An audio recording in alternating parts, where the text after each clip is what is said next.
अंधेरी रात, नील नदी के किनारे खौफ की एक दीवार खड़ी थी। एक तरफ हजारों मजलूम गुलाम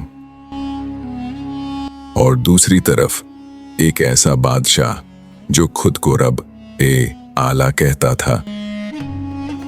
लेकिन सवाल यह है, जब इंसान जमीन पर खुदाई का दावा करे तो आसमान कब तक खामोश रहता है? ये वो रात थी जब तारीख का सबसे बड़ा जुल्म अपने अंजाम के करीब था। और फिर एक ऐसा मंजर आया जिसने ताकत, ताज और तख्त सब कुछ पानी में दफन कर दिया। कुरान मजीद में अल्लाह ताला ने फिरौन के किस्से को बार बार बयान फरमाया ताकि इंसान समझ सके कि तकब्बुर का अंजाम क्या होता है। फिरौन सिर्फ एक बादशाह नहीं था, वो जुल्म का नजरिया था, गुरूर का नजरिया था और खुदा बनने की ख्वाहिश का नजरिया था। उसी दौर में अल्लाह ताला ने हजरत मूसा अलैहिस्सलाम को भेजा और यही वो लम्हा था जब तारीख ने रुख बदलना था। फिरौन ने बनी इज़राइल पर जुल्म की इंतहा कर दी थी। मर्दों को कत्ल किया जाता, औरतों को जिंदा छोड़ दिया जाता और पूरा समाज खौफ में जकड़ा हुआ था।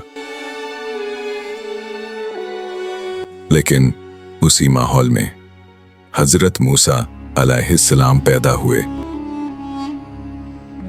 और अल्लाह ने उन्हें बचाकर फिरौन के महल तक पहुंचा दिया। कितना अजीब फैसला था जिस महल में जुल्म परवान चढ़ रहा था।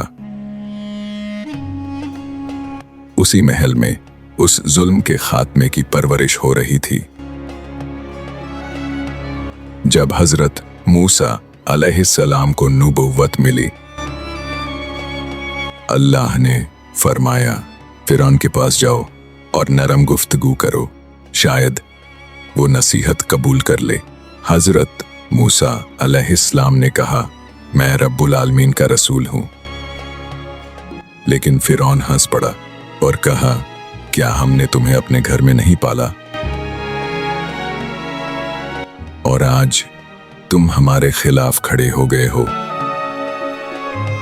यहीं से हक और बातिल की जंग शुरू हो गई। अल्लाह के हुक्म से हजरत मूसा अलैहिस्सलाम ने मोजिज़ात दिखाए। लाठी सांप बन गई और हाथ रोशनी से चमकने लगा।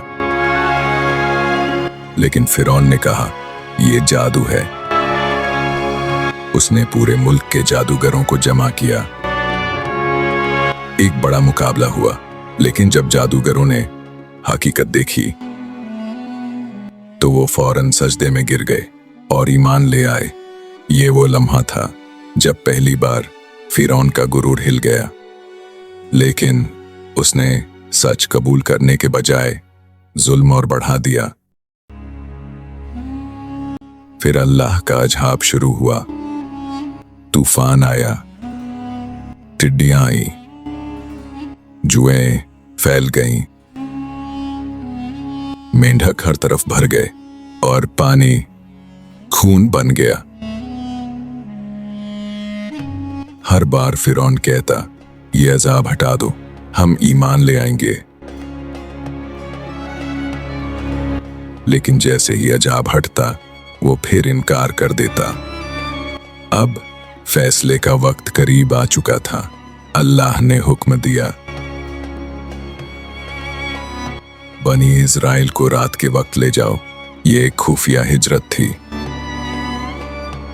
लेकिन जब फिरौन को खबर मिली, वो अपने अजीम लश्कर के साथ निकल पड़ा। तारीख का सबसे बड़ा पीछा शुरू हो चुका था।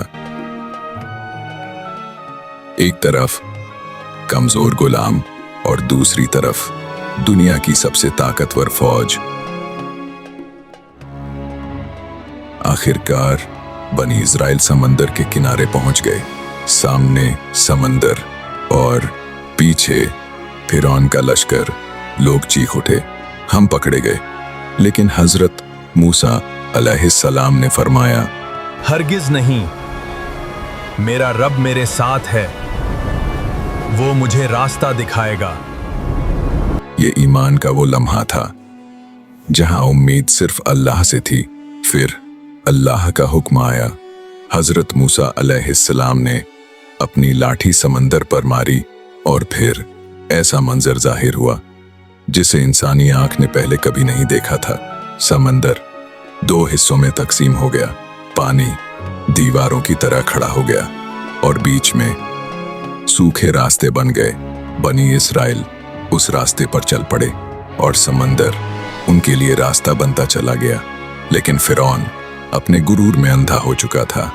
वो भी अपने लश्कर समेत समंदर में दाखिल हो गया।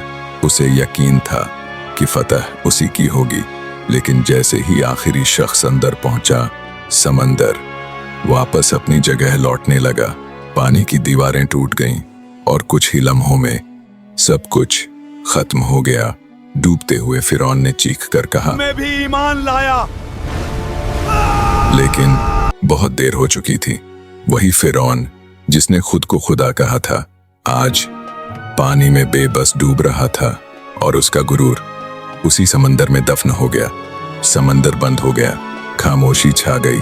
सिर्फ एक हकीकत बाकी रह गई कि ताकत सिर्फ अल्लाह की है और तकब्बुर का अंजाम हमेशा तबाही होता है। ये कहानी सिर्फ माजी नहीं, ये हर दौर के इंसान के लिए एक आईना है। जब इंसान अपने आप को सबसे बड़ा समझने लगे तो उसका जवाल शुरू हो जाता है। आज भी फिरौन जैसे किरदार मौजूद हैं, लेकिन अल्लाह का कानून कभी बदलता नहीं। ये दुनिया आजमाइश है और आखिरी फैसला हमेशा उसी के हाथ में है जो आसमानों और जमीन का रब है। अगर ये वीडियो पसंद आई हो तो लाइक और सब्सक्राइब जरूर करें और बेल आइकन दबाएं, क्योंकि अगली दास्तान इससे भी ज्यादा हैरान कर देने वाली होगी।